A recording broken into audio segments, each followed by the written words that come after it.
L'actu du web, du digital, de l'IA et de la tech de ce joyeux est chargé mercredi 8 octobre 2025. C'est maintenant. Assurez-vous d'être bien abonné à cette chaîne, d'activer la petite cloche. C'est important de ne pas manquer toutes ces dingueries de l'actualité digitale qui nous passent sous le nez et la vague va nous engloutir si on se met pas à surfer dessus. Donc assurez-vous de bien vous tenir au courant de tout ça. Avec des grosses dingueries, aujourd'hui, celle annoncée par OpenAI. Lundi soir, je vais vous en parler dans ces actus, mais on va parler de plein d'autres choses, notamment avec un volet bien science-fictionnel, un petit peu de géostratégie de l'intelligence artificielle aussi, et plein de petites dingueries. Êtes-vous prêts ? Ready or not, here I come. Ouais, je sais, mon accent est aussi bon que le Frenchie de l'étape à la conférence de lundi soir chez OpenAI. J'aime bien, il paraît qu'il faut cultiver son accent français. On arrête les bêtises et on parle donc, entre autres, de OpenAI dans ses actus, et on commence par ça. Lundi soir, donc, c'était le Dev Day, la série de conférences, d'ateliers, de présentations de la part d'OpenAI de tout un tas de choses. Vous retrouverez tout ça. Vous pouvez regarder les replays de leurs vidéos qui ont été diffusées en live lundi soir. Vous pouvez aussi regarder sur le site officiel d'OpenAI pour voir toutes ces choses qu'ils nous ont annoncées. Ce qui m'intéresse, avant de vous en parler plus en détail, c'est de voir quelle est la philosophie d'OpenAI qui se dégage, qui fait plus que se dégager, qui infuse totalement sur ce qu'ils nous ont dit lundi soir. C'est tout simplement que OpenAI fait tout maintenant pour se positionner, je vous en ai déjà parlé depuis longtemps, mais là c'est de plus en plus concret, fait tout pour se positionner comme votre interlocuteur unique dans votre usage du web, du digital. Pourquoi aller sur un moteur de recherche dans un navigateur alors que depuis ChatGPT, en mode conversation, même pas besoin de souris de clavier, je lui parle, il va me chercher des informations, et ben voilà, ChatGPT s'intercale, bim, entre l'utilisateur et tout ce qu'on peut faire sur le web et dans tout ce genre de choses. Eh bien, c'est exactement un nouveau clou dans cette œuvre d'art-là qu'est en train de nous fabriquer OpenAI. Elle est peut-être souhaitable, vous me direz en commentaire, c'est génial. Une IA dans le cloud, on paye un abonnement et on est tranquille, le truc il fait tout pour nous tout seul, etc. Dans tous les sens, on n'a plus besoin du reste. Ou vous pouvez voir ça de façon très négative en disant on a OpenAI, acteur majeur, qui va du coup être l'interface unique entre moi et tout ce que je peux faire. Ça va tuer plein de modèles économiques sur le web, ou en tout cas ça va les remanier profondément, et moi utilisateur, j'ai pas le choix, je suis obligé d'aller sur ChatGPT. Vous pouvez peut-être vous rassurer en vous disant que forcément tous les concurrents d'OpenAI vont faire exactement la même chose que ce que je vais vous montrer ici, et ils vont annoncer les équivalents. Oui, mais enfin, choisir un géant ou un autre, ça reste un géant qui va s'intercaler entre nous et le digital. Les autres solutions, genre open source, genre local, existent aussi, mais est-ce qu'il y a les mêmes moyens marketing pour nous les faire manger ? Ça, c'est pas gagné. Alors, qu'est-ce qu'a annoncé ? Entre autres choses, OpenAI, eh bien, 2 gros trucs pour les développeurs, mais en fait, pas que pour les développeurs finalement. Les 2 choses dont je vais vous parler essentiellement, c'est celle-ci et celle-ci. C'est les 2 premières que cite OpenAI sur son site. Très bien, on y va. D'abord, c'est les apps dans ChatGPT. Vous avez la possibilité maintenant dans ChatGPT. Je vous ai fait un petit tuto, là on enregistre ces actus pendant le live, et juste avant ces actus, je vous ai fait un petit tuto de ça. C'est accessible uniquement aux États-Unis, donc il vous faudra un VPN pour aller profiter de ça. Vous prenez un VPN, vous vous localisez aux États-Unis ou au Canada, vous retournez sur votre ChatGPT et vous verrez ça. Depuis la France et l'Europe, réglementation, régulation, etc., on n'y a pas accès, on n'y aura pas accès avant un petit moment, je le crains. Pendant ce temps-là, ce truc va se développer un peu partout sur la planète sans nous. Et puis après, on va râler sur notre souveraineté. Dommage, on verra bien ce qui se passe. En tout cas, ce truc, c'est la présence des applications, des apps dans ChatGPT. Donc le fait que vous avez déjà une petite bibliothèque d'apps, Coursera, Booking, Canva, qui sont totalement intégrables dans ChatGPT. Vous commencez une conversation dans ChatGPT, comme vous le voyez ici, par exemple, sur un écran de mobile, avec Canva, par exemple, là, c'est avec Booking. Voilà, tiens, j'aimerais que tu me réserves un hôtel. Et ça ouvre, non pas un site web, mais l'application Booking à l'intérieur de l'application de ChatGPT. Et ça vous montre à quel point ce truc d'encapsulage de tout ce qui existe dans ChatGPT, afin que ChatGPT soit votre porte d'entrée unique, c'est exactement la philosophie qui transpire grave de tout ça. En plus de ces possibilités que vous testerez, vous verrez dans mon petit tuto découverte là-dessus, eh bien vous avez la mise à disposition d'un Apps SDK. C'est pour les développeurs, donc forcément ça a parlé de termes barbares. En gros, un petit kit de développement qui va vous permettre à vous de vous-même développer cette logique-là.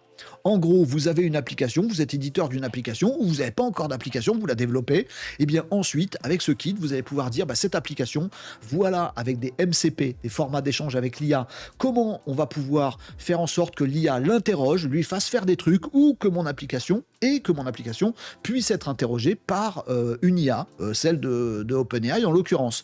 Et puis vous allez encapsuler ça, grâce à ce petit kit, encapsuler ça comme étant une application qui va être intégrée directement dans ChatGPT.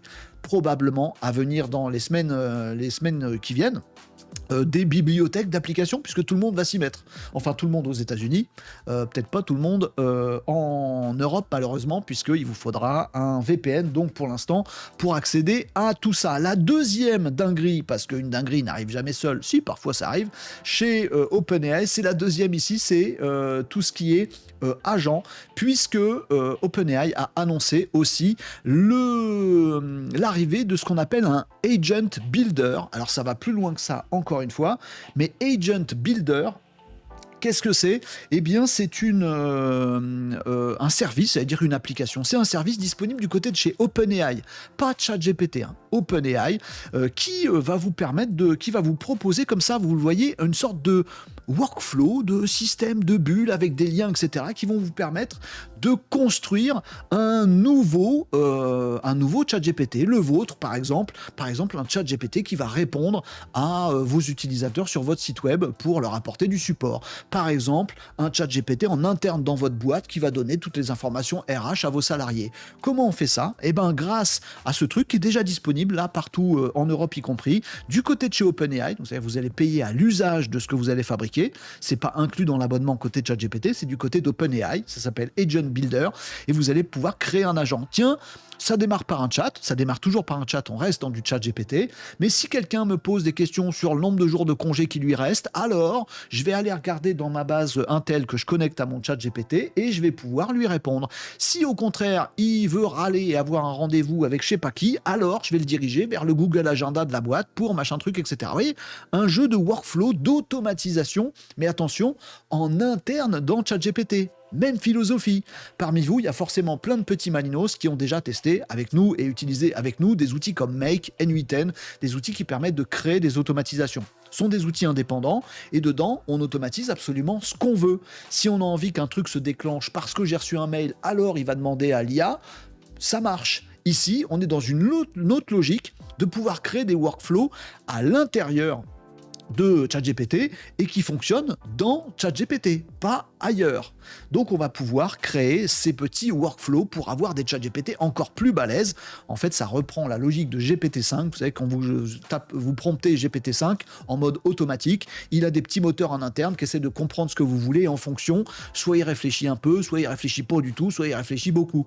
Là, c'est un peu pareil, sauf que c'est vous qui le programmez, qui le décidez, et ça va très loin avec des fichiers que vous pouvez adjoindre, avec des MCP pour se connecter à des outils, avec des petits modules de si je détecte ça, je fais ça, si je détecte ça, je fais ça. Bref, ça va vous permettre d'avoir des conversations beaucoup plus avancées, structurées, organisées, exactement telles que vous voulez. Mais ça reste dans cette logique. Pour utiliser ça, c'est ChatGPT d'abord, et ensuite, ça va potentiellement se connecter et aller faire des comportements. C'est pas depuis ailleurs que je peux appeler ChatGPT.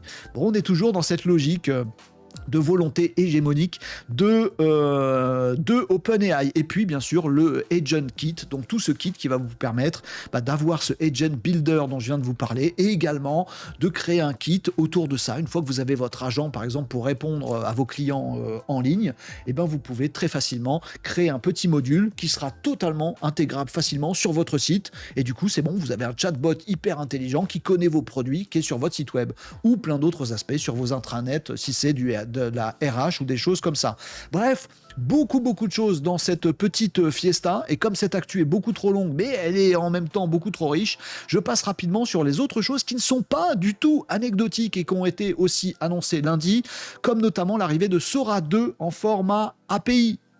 le fameux Sora 2 qui est ici, celui que vous ne pouvez pas utiliser, vous, en France, en Europe. Mais non, mais moi non plus, je suis en France, en Europe également. Bon, ce fameux Sora 2 que vous voyez ici, donc avec l'application sora.chatgpt.com, si vous tentez d'y accéder, vous, depuis l'Europe et la France, vous ne pouvez pas accéder à toutes ces dingueries de l'IA générative, de vidéos absolument dingo. Sora, ce quasi TikTok de l'intelligence artificielle, il n'est pas accessible, mais si vous avez un petit VPN, vous pouvez y aller. Eh ben, on vient de nous apporter une roue de secours du côté de chez OpenAI, puisque Sora 2 est maintenant disponible sous forme d'API. Donc vous pouvez payer à l'usage pour que ça vous génère des vidéos avec Sora 2 sans avoir à passer par Sora. Donc là, pour le coup, accessible à tout le monde, avec tout un tas de petits réglages et tout un tas de réglementations dont je vous parlerai juste après parce qu'on a un gros challenge par rapport à ça.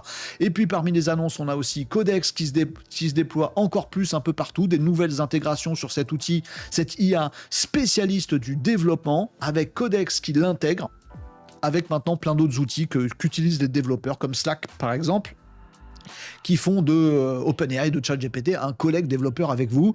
GPT-5 Pro, qui aussi est maintenant, depuis lundi soir, disponible sous forme d'API. Donc c'est le GPT-5 qui réfléchit beaucoup, très beaucoup. Il y a, si vous avez des cas d'usage là-dessus, si vous n'en avez pas préféré des modèles plus légers, parce que celui-là il est quand même super cher, mais si vous avez des vrais gros challenges de réflexion à donner à une IA, GPT-5 Pro est disponible, pareil, sous forme d'API, intégrable dans vos outils, dans vos automatisations et dans tout ça. On a un nouveau modèle de real time. Real time, c'est la conversation vocale en temps réel. Voilà, c'est pas juste le petit text-to-speech, speech-to-text. Ils nous ont sorti une nouvelle IA real-time, beaucoup moins chère, 70% moins chère que celle d'avant. Et pareil avec l'image, la génération d'images du côté de chez OpenAI, ils nous ont sorti un modèle plus petit. Alors, il est plus petit, quoi, mais il fait le taf. Les deux font le taf.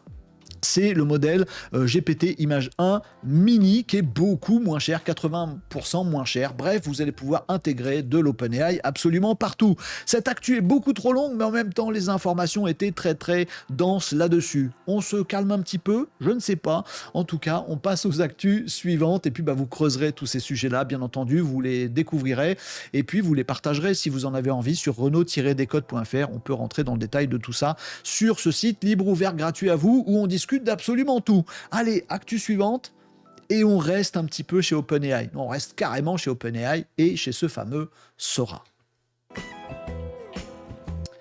Il fait beaucoup parler, ce Sora 2, la fameuse IA générative de vidéos absolument bluffante de chez OpenAI, sortie il y a 10-15 jours. Bon, elle est absolument dingue, elle permet de faire absolument tout, et une IA générative de vidéos qui permet de faire absolument tout, c'est peut-être un petit risque. Alors nous, en France, on a la réglementation qui s'applique, et du coup, si vous vous rendez sur Sora, depuis votre PC par exemple, ou depuis votre portable sous iOS, parce que c'est disponible pour l'instant que sur iOS, vous allez avoir une jolie page qui vous dit non, n'est pas disponible en France pour le moment. Bon, très bien. Si vous avez un petit VPN, par exemple, vous vous planquez derrière pour dire, moi, je suis en Australie, non, pas en Australie, je suis aux États-Unis ou au Québec, je sais pas pourquoi j'ai dit Australie, ça m'est venu comme ça, j'ai dû voir une plage avec un Pikachu qui fait du surf et ça m'a inspiré, et vous pouvez accéder à toutes ces dingueries. Et comme vous le voyez ici, je vais essayer de pas cliquer, sinon vous allez avoir plein de sons. Voilà,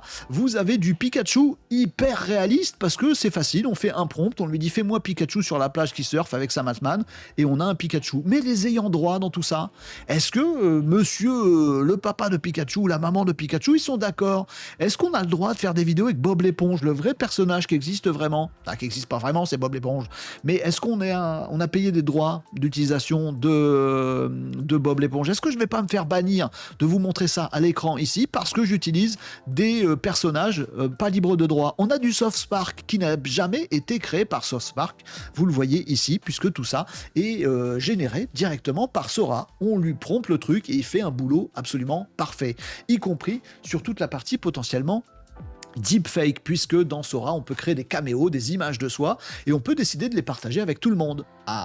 Sam Altman a montré l'exemple, il a fait son propre caméo, il l'a rendu, vous pouvez le régler ça, il l'a rendu disponible pour tous les utilisateurs de Sora, et du coup il y a plein de vidéos partout dans Sora où c'est Sam Altman, son vrai visage, sa vraie voix, pas sa vraie, voilà, en exploitant son caméo partagé à tous, qui sont le personnage principal ou secondaire de vidéos, parfois un petit peu drôlatiques, et c'est sympatoche. Eh bien, Sora 2 et Sam Altman se sont rendus compte, ils auraient pu se rendre compte avant, ils nous auraient demandé, on leur aurait dit, qu'ils sont peut-être allés un petit peu trop loin dans cette histoire, puisque Sam Altman dit que ça y est, ils sont en train de déployer toutes les contre-mesures de cette logique deepfake, hein, qui a déjà envahi à la seconde où ça a été lancé tout Sora. Et puis quand on fait sa vidéo sur Sora, c'est très facile d'aller la mettre sur d'autres réseaux sociaux et on a du South Park, du Pikachu et du Bob l'éponge un petit peu partout alors qu'on n'a pas le droit. Disney d'ailleurs a déjà écrit officiellement à OpenAI pour dire vous me virez, vous m'empêchez s'il vous plaît tous les gens de faire des trucs Disney parce que c'est très bien fait et parce qu'on va plus savoir quel est le vrai Disney du faux Disney. Donc plein de contre-mesures sont en train de sortir du côté de chez Sora 2. D'une part sur tout ce qui est ayant droit, donc on a une console disponible pour les ayants droit. Je suis le fabricant de Bob l'éponge et je dépose un truc en disant j'interdis qu'on puisse demander du Bob l'éponge. Ou alors tu le fais sur un truc qui ressemble pas du tout. Voilà, ce sont les ayants droit qui vont devoir dire explicitement à OpenAI dans Sora, si quelqu'un te demande des trucs sur moi, tu ne le fais pas s'il te plaît. S'ils ne font pas la démarche, n'importe quel utilisateur pourra pondre un Bob l'éponge très facilement. Et la deuxième logique, c'est sur celle des caméos, par exemple, où on nous annonce, je ne les ai pas encore vus, des réglages beaucoup plus fins de l'utilisation des caméos. Par exemple, de pouvoir dire, voilà, j'ai fait ma tête, j'ai fait mon caméo, il y a ma tête, il y a ma voix, etc. Je le rends disponible à tout le monde, parce qu'il y a peut-être des gens qui vont faire des trucs rigolos avec, ou qui vont faire ma promo, ou qui, voilà, ça peut être utile, c'est cool. Par contre, je vais pouvoir préciser dans quel cadre ça va marcher, et dans quel cadre ça ne va pas marcher. Par exemple, je serai généré uniquement habillé comme je suis dans mon caméo. Et parce que je vous vois à faire des trucs bizarres avec mon caméo. Et puis je veux pas être dans tel environnement. Et puis je veux toujours être dans mon décor, sinon on génère que dalle. Et puis je ne veux pas qu'on me fasse dire des gros mots. Alors vous allez pouvoir spécifier très précisément ce que vous voulez, côté ayant droit et côté création de caméo. Une nouvelle régulation est en train de s'inventer en marchant du côté de chez OpenAI et de chez Sora. Est-ce que ce réseau social va devenir un truc où on va pas pouvoir créer grand-chose? Est-ce que ça va devenir un truc où on peut créer tout ce qu'on veut et que ça va gérer les ayants droit, ça va gérer les protections et que ça va être un monde de créativité absolument dingue à la portée de tout le monde? Je ne sais pas, on verra, mais c'est assez surprenant de voir que ce truc est sorti et qu'on se rend compte quelques jours après que ça piétine absolument tous les droits de tout le monde et que donc on pose des régulations après coup. C'est une bonne chose qu'on les pose. Vous me direz ce que vous en pensez en commentaire de ces affaires Sora 2 qui ne sont pas terminées. C'est donc en ce moment la grosse période de OpenAI, avec ces deux grosses actus dont je viens de vous parler. Mais que font les autres? Que font les concurrents? Rassurez-vous, les concurrents vont sortir du bois avec leurs modèles qui réfléchissent, avec leurs modèles absolument dingos, avec aussi leur IA générative de vidéos qui va plier à son tour Sora 2. Il y a un moment, on ne pourra plus s'améliorer tellement ce sera parfait. Et bien sûr qu'ils vont répondre. Et il y en a un qui répond en ce moment. Voilà. Le problème, c'est qu'on ne sait pas qui. Je vous explique ce truc-là, puisque on vient de voir apparaître, des petits malins ont vu apparaître, notamment dans l'outil Cursor. Cursor, c'est un outil pour les développeurs qui intègre parfaitement tous les modèles d'intelligence artificielle, notamment les spécialisés en développement. Et puis, on a vu arriver différents relais nous montrant que dans Cursor, par exemple, je ne sais pas si vous voyez bien sur cette petite saisie d'écran, on a découvert un modèle qui s'appelle Cheetah. On s'est dit, tiens, ça veut dire guépard, en anglais.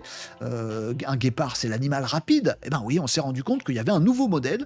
Il s'appelle pas GPT quelque chose, il s'appelle pas Claude quelque chose, il s'appelle pas Grok quelque chose, il s'appelle juste Cheetah. Et on ne sait pas qui est l'éditeur de ce modèle à ce jour. Si vous avez des pistes, si vous avez des confirmations, bien sûr qu'on va avoir confirmation dans les jours qui viennent, donc restez abonnés, activez la petite cloche pour ne pas louper cette information. Mais pour l'instant, on n'a pas trop de certitude sur qui est l'éditeur de ce modèle. Pourquoi ça nous intrigue? Parce que ce modèle est fabuleux.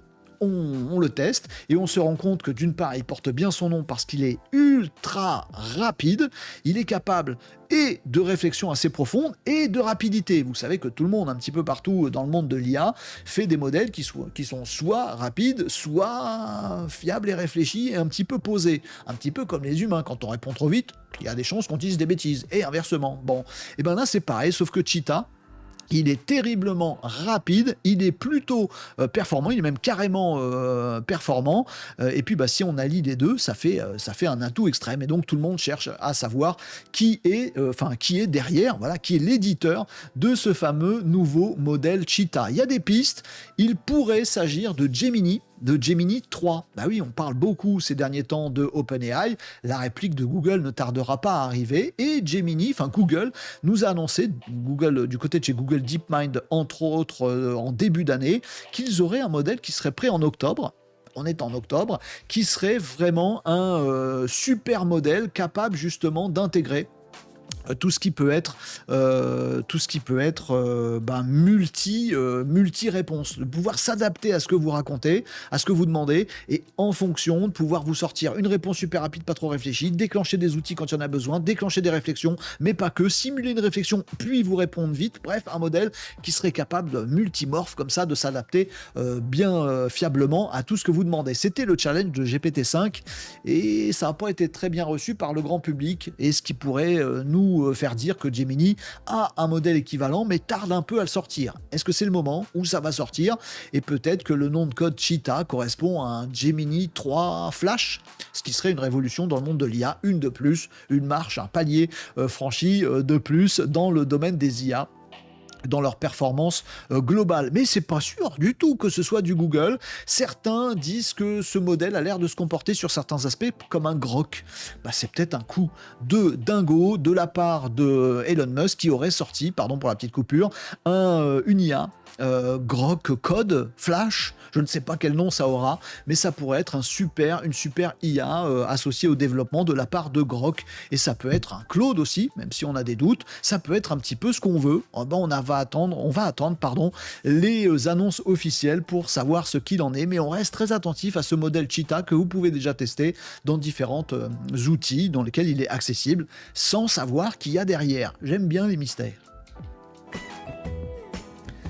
Tiens, en parlant de mystère, ChatGPT OpenAI a dévoilé des petites choses assez intéressantes et assez mystérieuses. Moi, j'ai trouvé le papier très très intéressant. Quel papier, Renaud? Celui-ci.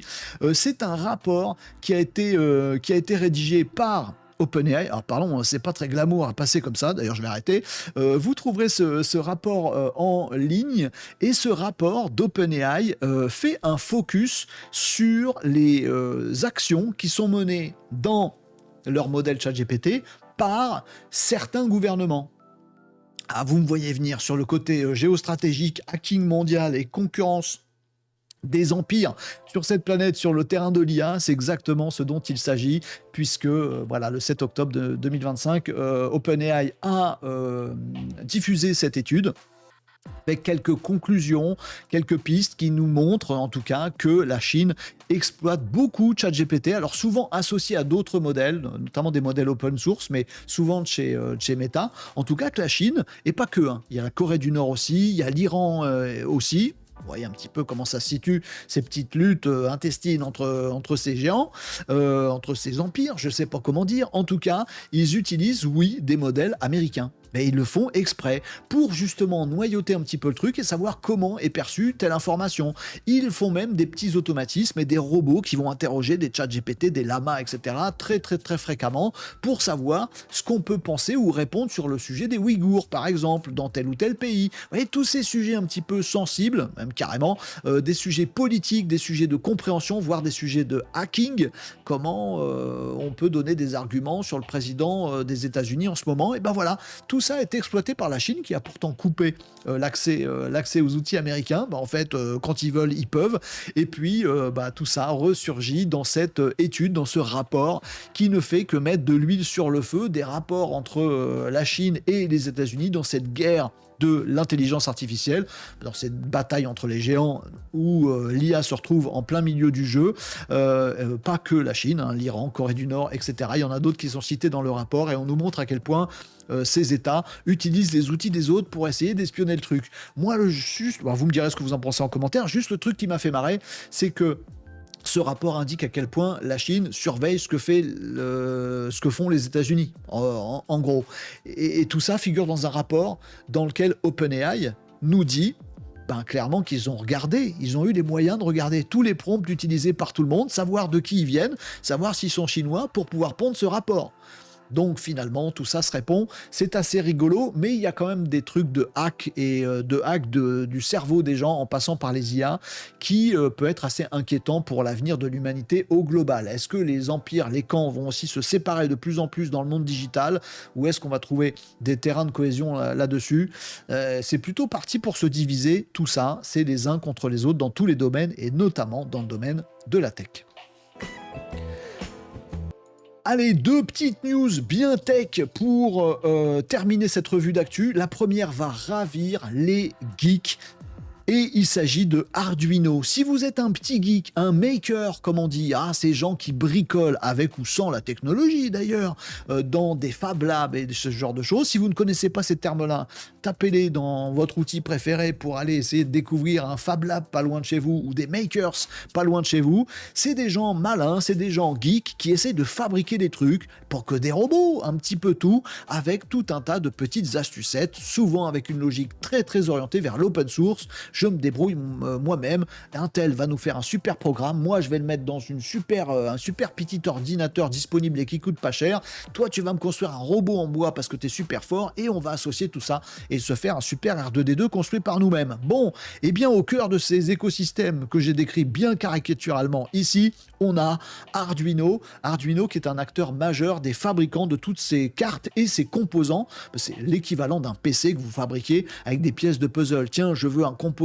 qui permet de voir ce qui se passe autour de moi. Hop, Arduino a la solution, des petites caméras qui vont bien. Tiens, je veux une sorte de l'équivalent d'un PC avec une vraie puce, avec de l'IA dedans. Arduino a ce qu'il vous faut pour beaucoup moins cher qu'un ordinateur complet et surtout une petite carte intégrable à ce que vous voulez fabriquer en tant que geek maker dans un Fab Lab.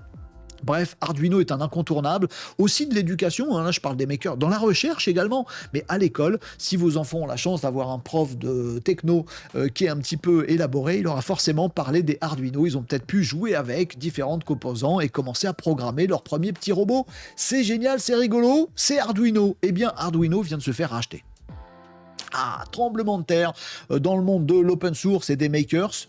Qualcomm, c'est le racheteur, c'est un géant des puces, tout simplement. C'est vraiment un géant de chez géant, Qualcomm. Ils viennent de racheter Arduino et tout de suite, ils ont dit, rassurez-vous, on va garder le même esprit, on va le sauvegarder, cet esprit open source de Arduino, mais ça rentre dans le giron de Qualcomm. Alors vous verrez, allez visiter, vraiment, enfin ça peut vous inspirer de visiter ce site d'Arduino.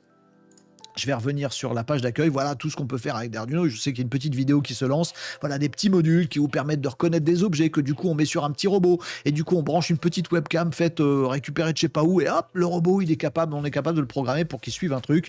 La bonne nouvelle c'est que Arduino va garder son esprit open source, maker, Fab Lab et qu'on va pouvoir le retrouver dans les écoles, on va pouvoir le retrouver dans des Fab Labs, chez des chercheurs, plein de choses de dingue qu'on peut faire avec, un truc qui va suivre vos animaux de compagnie pour leur lancer des croquettes ou des babales quand vous voulez. Vous pouvez faire des tas de dingueries et des dingueries très très sérieuses également avec Arduino. Simplement, maintenant il y a du Qualcomm dedans, donc des puces qui peuvent être hyper puissantes, notamment pour l'intelligence artificielle embarquée directement. Et d'ailleurs, cette annonce de rachat a été l'occasion d'annoncer également un nouveau module qui s'appelle le UnoQ. Est-ce que je l'ai oui, il est là. UnoQ, voilà, petite carte qui a l'air de rien, avec une bonne grosse puce Qualcomm dessus, et qui va vous permettre d'embarquer dans ce que vous voulez, quelque chose qui est capable, par exemple, de faire de l'inférence d'intelligence artificielle, de le brancher au petit module caméra, et tout de suite, l'IA que vous pouvez programmer absolument comme vous voulez, qui est à votre bot, qui n'est pas connectée au cloud, elle va être embarquée dans votre petit robot, votre petit distributeur de babales ou de croquettes ou de tout ce que vous voulez. Ça promet plein d'applications dans la recherche, dans l'éducation, dans l'industrie également. On va pouvoir fabriquer ces petits robots mus par l'intelligence artificielle dans ces cartes magiques Arduino, et notamment la UnoQ qui est modulable avec tout un tas d'autres dispositifs Arduino ou autres. C'est une petite révolution dans le monde de la geekerie et j'en suis très très content. Voilà, maintenant passons à la science-fiction pour terminer cette revue d'actu. L'internet de l'espace. Bah oui, vous avez été quelques-uns à me parler de cette petite dinguerie signée Jeff Bezos, le patron, ex-patron, ponte d'Amazon et de l'espace et de plein de choses. Bref, encore un de ces super cerveaux géants de l'industrie américaine qui font plein de choses, qui font du web, qui font du digital, qui font de l'IA et qui font de l'espace. Ouais, oui, comme Elon Musk et comme plein d'autres. Eh bien, tout ça, ça commence à être relayé. C'est ressorti d'une interview, enfin d'un podcast, une interview qu'a donné Jeff Bezos récemment et où il nous explique qu'il pense vraiment à développer tout un tas de solutions d'informatique dans l'espace, mettre des serveurs dans l'espace. Moi, j'ai demandé si c'était vrai ou pas vrai ce truc-là. Alors, ce qui est vrai, c'est que Jeff Bezos y pense et veut y aller. Pas lui dans l'espace. Il veut envoyer des data centers dans l'espace. Pourquoi ? Parce que sur Terre, nos fameux data centers, tous ceux qui sont pondus un petit peu partout sur la planète et qui sont là pour faire l'inférence de l'intelligence artificielle, consomment beaucoup d'eau pour se refroidir, prennent une place monstrueuse, l'énergie... Bonjour l'angoisse et l'impact écologique sur notre planète, elle est dingue. Donc la solution, ce serait de mettre tout ça dans l'espace. Et c'est vraiment un vrai projet. Et Jeff Bezos nous dit que dans 10 à 20 ans, ça fait une grosse fourche plutôt qu'une fourchette. Dans 10 à 20 ans, on aura des data centers dans l'espace avec un refroidissement tout autre parce qu'on sera dans le froid spatial et avec de l'énergie tout autre parce qu'on pourra mettre des panneaux solaires associés à ces stations data centers, je ne sais pas comment ça va s'appeler, qui seront en prise directe avec le soleil, sans nuages, sans atmosphère et tout le bastringue. Donc on va pouvoir faire des chaînages énergétiques sans déperdition. Tout ça est un vrai projet concret. Pour l'instant, il n'y a rien de concret et il n'y a rien qui est prêt à être envoyé dans l'espace, mais c'est un vrai projet qui pourrait générer des milliards et des milliards d'investissements dans ces prochaines années. On notera en parallèle que les gens de la NASA, je vous le dis comme ça, parce que c'est l'autre question que vous me posez quand on parle de ce genre de sujet, c'est comment on fait la connexion. C'est bien d'avoir un data center dans l'espace, mais comment veux-tu que nous, sur Terre, on ait un truc qui soit aussi rapide alors que c'est à je sais pas combien au-dessus de notre tête ? Eh bien, les amis, il y a la NASA qui a annoncé qu'elle ne cessait de franchir des nouveaux caps d'échange d'informations, donc de communication en mode laser avec l'espace. C'est absolument dingue ce truc, et ça nous est porté par la mission Psyche. Psyche, c'est une sonde qui a été envoyée par la NASA, très très loin et avec laquelle on communique depuis la Terre en connexion laser. Donc ça permet d'envoyer énormément de data avec un débit gigantesque, c'est du laser. Le problème c'est que pour viser la sonde qui part très très loin, son premier essai elle était à 31 millions de kilomètres, donc ça fait 10 fois Terre-Lune. Ou je dis une grosse bêtise, c'est pas ça. Vous me direz dans les commentaires, vous me corrigerez si j'ai dit des bêtises, mais c'est déjà très loin, ça je suis à peu près sûr. Donc 31 millions de kilomètres avec un débit énorme et on arrive à faire avoir une connexion laser qui pointe exactement sur la petite sonde Psyche très très loin et qui revient et ça fonctionne très très bien. Et au fur et à mesure du programme Psyche, la sonde Psyche est de plus en plus loin, j'ai plus les trucs en tête, 466 millions de kilomètres de distance. Sur le dernier rapport, donc quasiment la distance Terre-Mars. Donc ça veut dire qu'on serait capable, quelque part, il y a un monde non science-fictionnel, réel chez nous, qui serait en mesure de dire on peut transmettre des datas en mode laser entre une station sur Terre, j'allais dire française, une station sur Terre, terrienne, et une station martienne, et ça pourrait marcher. Donc oui, en tout cas, pour revenir un peu plus proche de la Terre, on pourrait avoir des data centers dans l'espace et ça pourrait fonctionner. Ces technologies science-fictionnelles nous montrent que y a de l'investissement pour ce genre de choses, que les enjeux sont majeurs, pas que écologiques, économiques aussi beaucoup, et celui qui détient le data center de l'espace détient l'ensemble des informations, l'ensemble de l'IA, l'ensemble de l'inférence qu'on peut faire sur la planète. La bataille ne fait que commencer, une sorte des batailles des planètes. Oh, c'est très inspirant, c'est un petit peu flippant aussi, mais c'est la réalité, c'est plus que de la science-fiction. Voilà pour les actus du jour, il y en avait beaucoup. J'ai essayé de faire vite, mais on va développer tous ces sujets en live et pendant les émissions de Renaud Décode. Et donc, vous trouverez des replays, des tutos complémentaires à tout ça sur le site renaud-décode.fr ou sur la chaîne YouTube, ça paraîtra régulièrement. La meilleure façon, c'est peut-être de venir participer au live de Renaud Décode. C'est tous les lundis midi, mercredi midi, vendredi midi, sur YouTube Live, sur Twitch, bien évidemment, sur TikTok Live, même sur LinkedIn, sur X, etc. Vous nous retrouvez à ces horaires-là et on discute de tout ça en live. live, on fait des tutos en live, on met les mains dans le cambouis, tout ça en mode interactif avec vous, on se pose des questions, on va chercher de l'information, c'est vachement bien. Faites comme vous voulez, mais tenez-vous au courant, vous avez tout ce qu'il faut pour ce faire sur renault-décode.fr. Merci à vous, testez un petit peu tout ce dont on a parlé, réfléchissez aussi à tout ce dont on a parlé et je vous donne rendez-vous pour une prochaine revue des actualités web, IA, digital tech sur Renault Décode.